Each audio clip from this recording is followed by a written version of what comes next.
I stared at my screen, rereading the group chat messages I was never meant to see. Someone, probably Mason's assistant who still felt guilty about how I'd been treated, had sent me the screenshots anonymously. Mason meeting at 3 p.m. tomorrow to finalize the CloudRidge deal. Boardroom B, Delia, should we loop in Tessa? Delia, why? She's not actually one of us.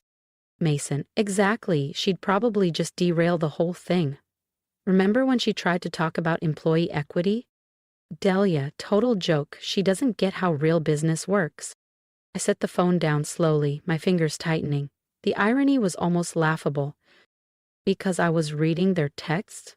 From my office. At the top floor of CloudRidge Systems San Francisco headquarters. As its founder and majority shareholder. For nearly 4 years I'd operated under a pseudonym, quietly building one of the West Coast's fastest-growing SaaS companies. The tech press called me an enigma, investors called me a genius, my stepfamily still called me irrelevant. They had no idea. It all began when I was 16. My dad remarried a finance executive named Angela Barrett. Sharp, polished, and cold as stone. Along with her came Mason and Delia, both older, both already basking in Ivy League privilege and startup trust funds. I was the extra, the charity case. Angela once told me I'd make a great receptionist, said it with a smile like she was doing me a favor. But I had other plans. While Mason interned at hedge funds and Delia globetrotted on networking retreats, I bartended nights and taught myself full-stack development from online boot camps. They were too busy flaunting titles to notice me laying the foundation for something bigger. And that equity idea they mocked? That was the last time I tried to bring value to Barrett Enterprises.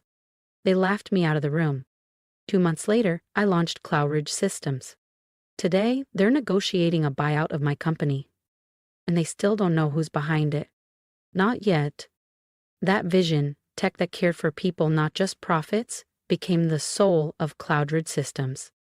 Within a year, we'd taken the Barrett Pharmaceuticals contract right out from under Angela's nose. Within 3 years, we were their fiercest competition.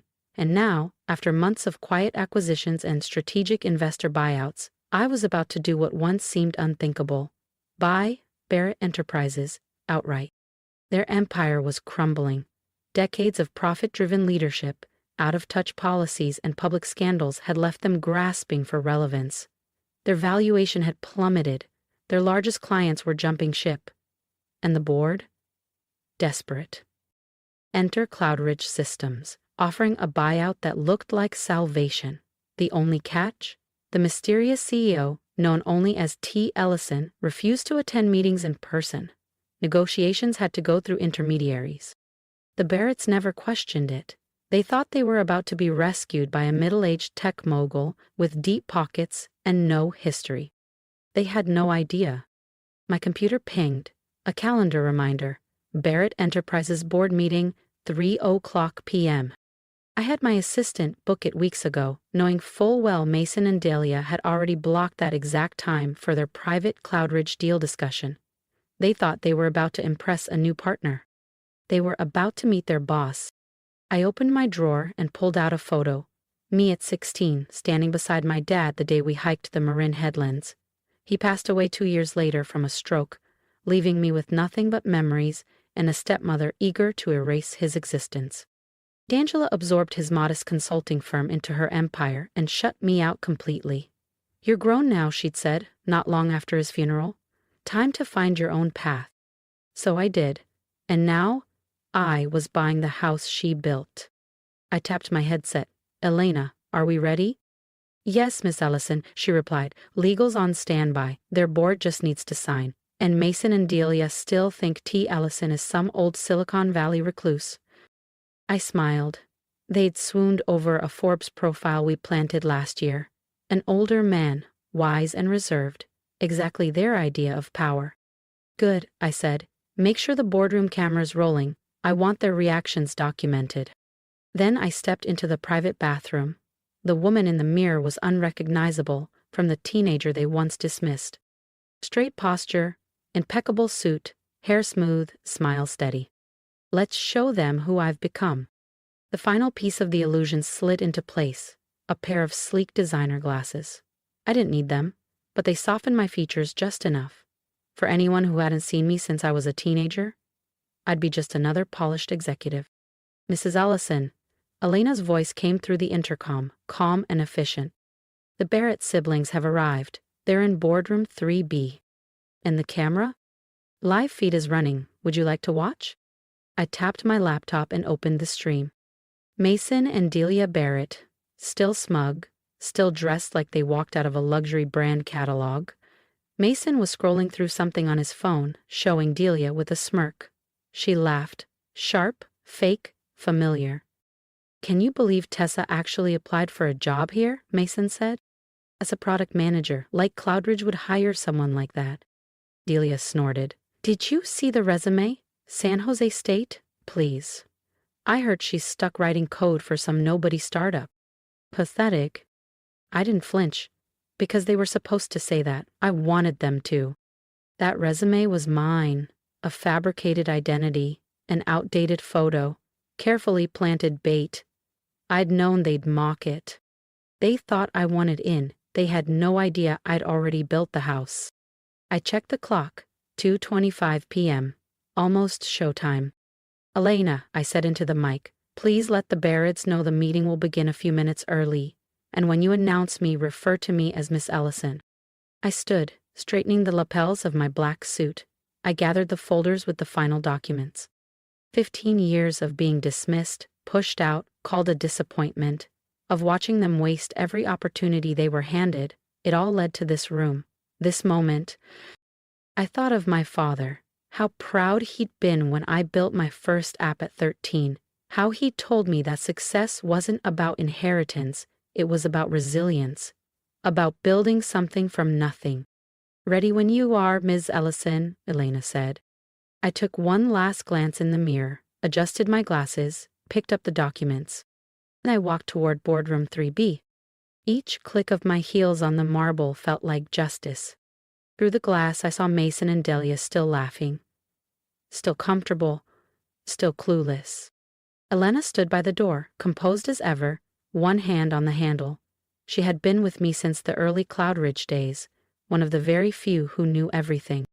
Shall I announce you? She asked softly. I nodded. Let's begin. If you're ready to see what happens when the masks come off and the truth takes the boardroom by storm, don't forget to subscribe. The next chapter is one you won't want to miss. I nodded once, steadying my breath as the memories sharpened into fuel. Every time they excluded me, every time they laughed, every time they made me feel invisible, Elena opened the door with a slight, knowing smile. Mr. and Ms. Barrett, allow me to introduce T. Ellison, CEO of CloudRidge Systems. I stepped into Boardroom 3B, heels clicking against the marble. Mason and Delia's expressions shifted instantly, from polite anticipation to confusion, and then to unmistakable horror. Hello, Mason, Delia. I smiled, deliberately echoing Angela Barrett's old, razor-sharp tone. Shall we discuss the future of Barrett Enterprises? The silence was delicious. I counted exactly 12 seconds before Mason's mouth parted in disbelief. Tessa? Delia choked out. Is this some kind of prank? I calmly set my folders at the head of the table, the chair that once belonged to their father. No prank.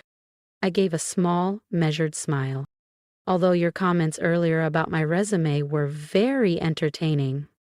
Mason found his voice, but it cracked under the weight of it all. You can't be T. Ellison. You're just a failure, I said, arching an eyebrow. No, just someone who spent years working while you wasted your inheritance. I opened the first folder casually. Now, to the terms. CloudRidge Systems will acquire Barrett Enterprises for $2,400,000,000, 0 cents. Select divisions will be integrated. Executive leadership will be restructured, starting today. Delia slammed her hand against the table, her bracelet clinking sharply.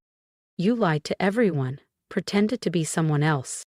No, I said simply. I protected my privacy. I built something real, something that wasn't handed to me. I held her gaze until she looked away. Appearance isn't everything, Delia. Substance wins.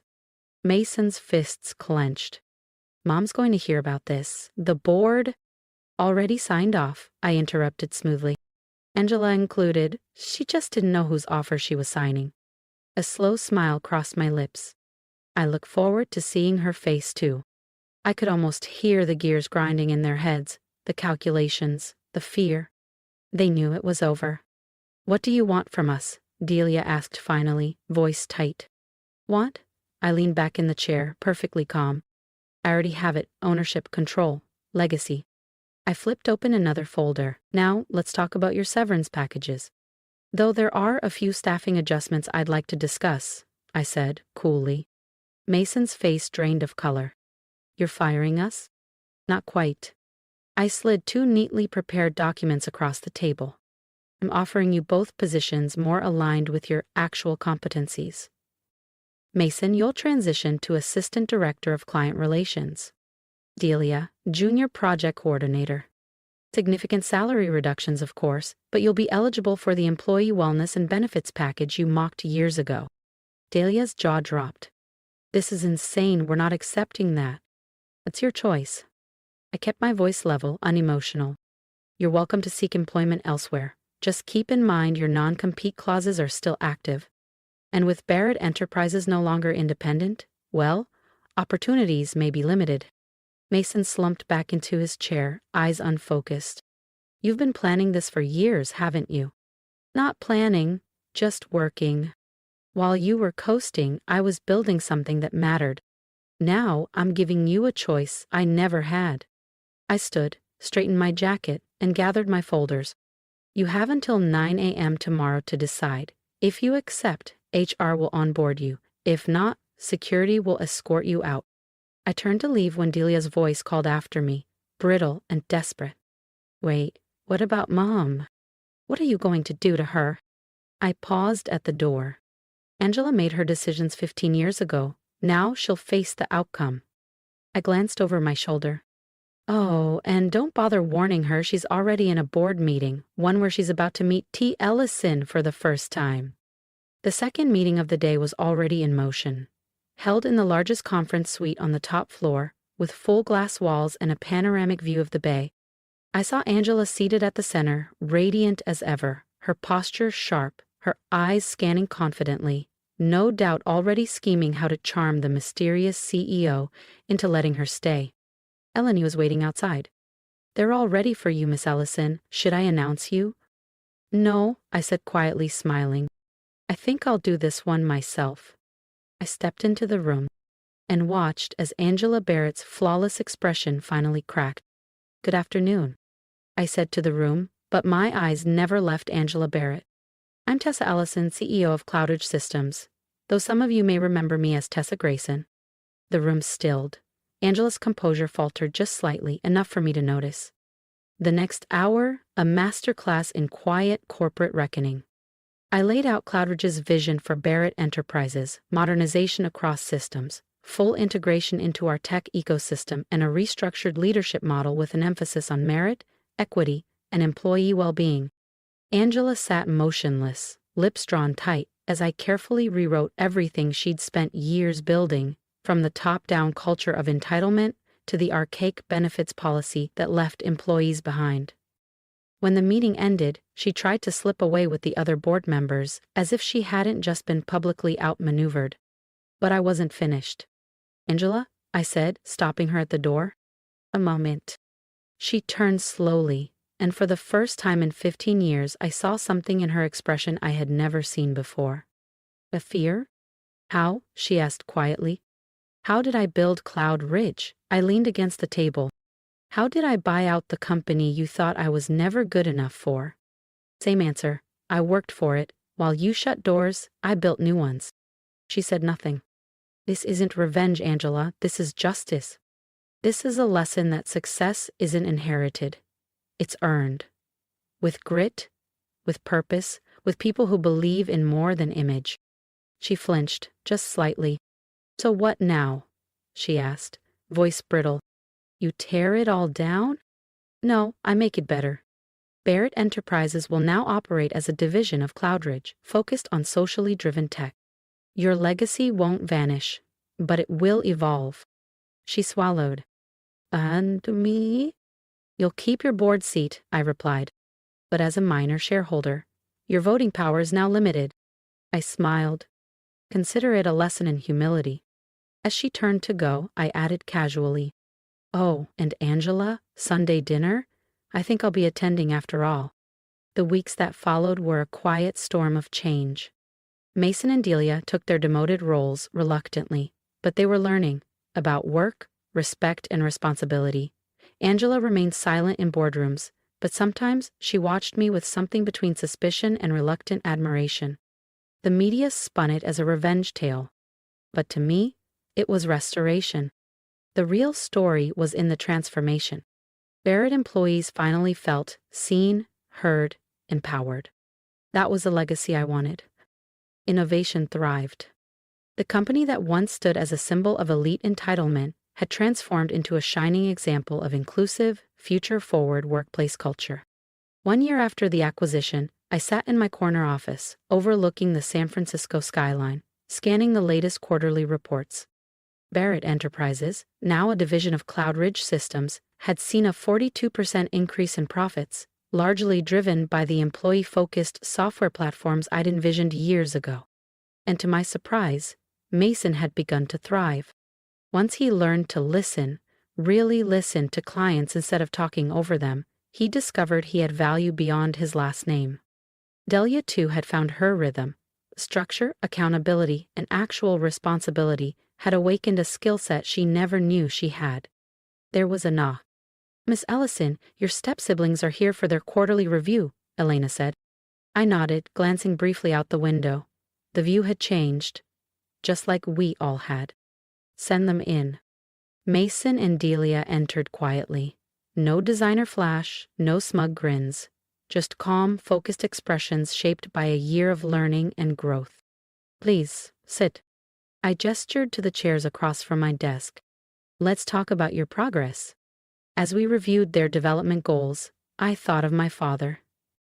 Of how he believed that true success wasn't about defeating others, but about rising into the person you were meant to become. I hadn't taken over Barrett Enterprises for revenge. I did it to prove a truth they never understood. That merit, not privilege, defines real legacy. And maybe, just maybe, by rebuilding what they once took for granted, we all became something greater than what we were. Not out of spite, but purpose. And in that, I found something better than victory. Peace. If this story struck a chord with you, I'd love to hear your thoughts in the comments. Tell me, have you ever been underestimated, dismissed, or excluded by the people who should have supported you most? I built CloudRidge not just to succeed, but to prove that quiet determination beats loud entitlement every time. If you're on your own journey, remember, your value isn't defined by your past, it's built by your choices. Support the channel by subscribing, and let's keep these stories alive. You never know who needs the reminder that rising above is always possible, even when